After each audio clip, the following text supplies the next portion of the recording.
Selamat sejahtera semua. Kumpulan saya kumpulan 23.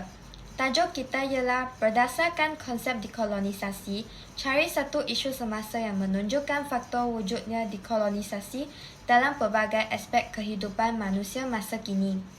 Sebelum kita bermula, ini ialah bahagian kandungan. Kita akan membincang tentang pengenalan, definisi dekolonisasi, sejarah dekolonisasi, faktor-faktor dekolonisasi di Malaysia, isu semasa dekolonisasi, kesimpulan, lampiran dan akhirnya rujukan. Laporan kami menyelidik proses dekolonisasi di Malaysia dengan fokus utama pada usaha menggantikan nama tempat zaman penjajah dengan nama tempatan. Langkah ini bukan sekadar perubahan nama, tetapi juga lambang kesungguhan Malaysia dalam mengukuhkan kembali identiti budaya asli. Kami juga akan meneliti impak dekolonisasi terhadap pelbagai aspek masyarakat, serta menghargai langkah proaktif Malaysia dalam menangani isu-isu yang timbul sepanjang proses ini. Apakah dekolonisasi? Definisi dekolonisasi.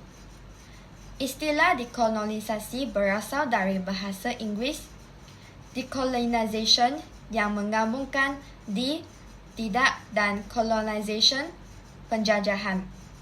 Menandakan perubahan dari kondisi penjajah menuju kondisi yang bukan penjajahan. Kebijakan dekolonisasi ini mempengaruhi pandangan British terutama terkait dengan dekolonisasi di Malaya, termasuk Singapura dan wilayah jajahannya di Borneo.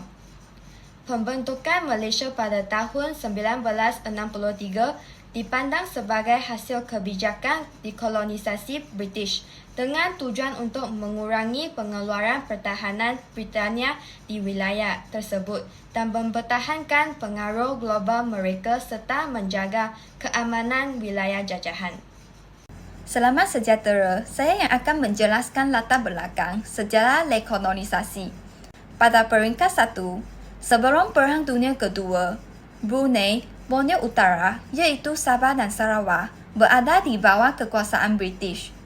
Brunei diperintah oleh seorang residen, tetapi Borneo Utara ditadbir oleh Syarikat Borneo Utara British, SBUB, dan Sarawak diperintah oleh keluarga Raja Puteh Brooke.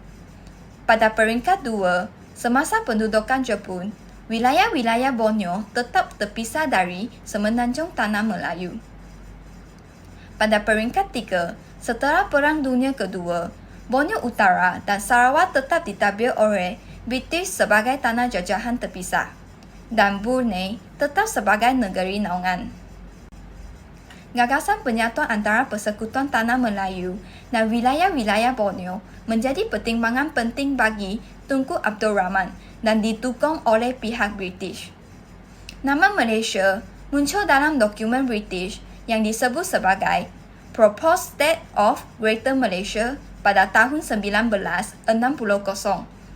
Tunku Abdul Rahman mengajukan proposal untuk membentuk entitas politik yang menggabungkan Persekutuan Tanah Melayu, Singapura, Brunei, Sarawak dan Borneo Utara pada tahun 1961.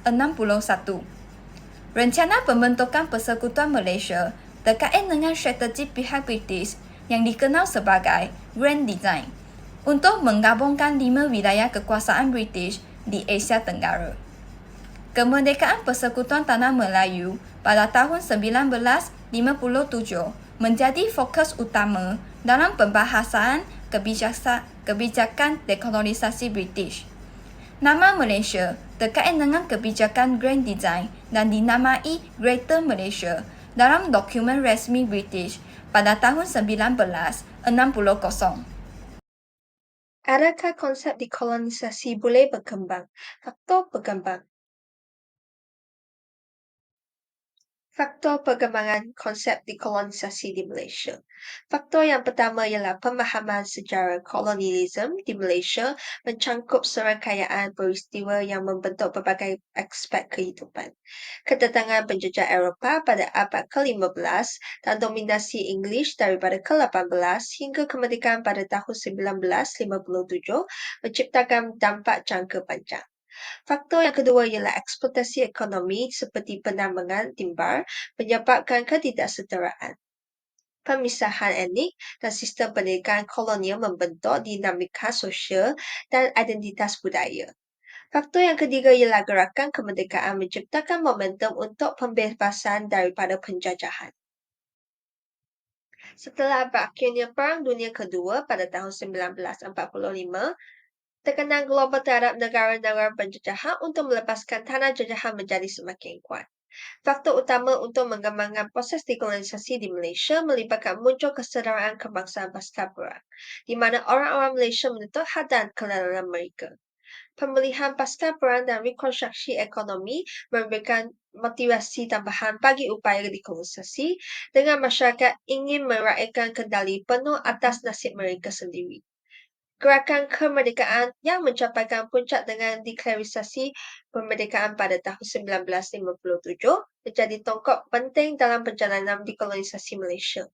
Pemimpin-pemimpin seperti Tunku Abdul Rahman memainkan peranan kunci dalam menegosiasi kemerdekaan daripada penjajahan Inggeris. Dengan demikian, keterlibatan Malaysia dalam Perang Dunia Kedua dan gerakan kemerdekaan memberikan landasan yang kokoh bagi proses dekolonisasi, menciptakan momentum menuju kemerdekaan penuh dan mengakhirkan pemerintahan kolonial di negara ini. Dekolonisasi di Malaysia membawa kepada kemerdekaan pada tahun 1957 dan negara kita terus berkembang dan menggugurkan kedudukannya dalam arena antarabangsa. Selain itu, semangat dekolonisasi masih relevan dalam konteks Malaysia, terutamanya dalam memastikan kedaulatan dan kesejahteraan rakyat. Saya akan membentangkan tentang isu semasa dekolonisasi yang menunjukkan faktor wujudnya dekolonisasi. Salah satu isu ialah perhujahan tentang penghapusan dan penggantian nama tempat. Semasa penjajahan British, kolonial British telah banyak membawa infrastruktur ke tanah Melayu. Contohnya jalan raya, jalan kereta api dan pejabat pos. Nama jalan atau bangunan selalunya dinamakan merujuk kepada individu atau peristiwa kolonial. Sebagai contoh, Fort Cornwallis di Georgetown, Pulau Pinang yang merupakan kubah benteng British. Terdapat dua perspektif masyarakat terhadap isu semasa ini. Segolongan masyarakat mahu menggantikan nama bangunan bernamaan British dengan nama tokoh tempatan seperti nama sultan dan tokoh. Sebagai contoh, Tunku Abdul Rahman yang merupakan bapa kemerdekaan negara kita. Mereka berpendapat bahawa sikap ini merupakan tindakan simbolik yang menghormati sejarah dan kebudayaan tempatan dan dapat menghapuskan peninggalan kolonialisme di negara kita. Dalam perspektif yang lain, masyarakat mahu mengekalkan nama bangunan bernamaan British kerana nama-nama kolonial ialah sebahagian daripada sejarah negara Malaysia. Tindakan mengubahkan nama kolonial akan menghilangkan identiti negara. Juga terdapat kesan yang lain seperti kos yang diperlukan untuk membuat perubahan dan impak terhadap sistem pengangkutan awam. Kesimpulannya, sistem demokrasi berparlimen di bawah pentadbiran raja berperlembagaan merupakan kesan dekolonisasi yang terbesar. Dalam perspektif yang baik, dekolonisasi memupuk perwakilan rakyat dan kebebasan bersuara serta sistem beraja yang melindungi hak keistimewaan orang Melayu dan agama Islam. Dekolonisasi juga banyak membawa keburukan. Sebagai contoh, parti-parti politik fokus lebih kepada strategik politik daripada kepentingan luas, menciptakan polarisasi dan perpecahan sosial. Tambahan pula, mengutamakan kebijakan yang menguntungkan basis pemilih mereka juga merupakan keburukan dekolonisasi. Dekolonisasi penting untuk kemerdekaan dan pembentukan identiti nasional Malaysia dan mengukuhkan landasan politik ekonomi serta falsafah kebangsaan Malaysia. Sekian, terima kasih.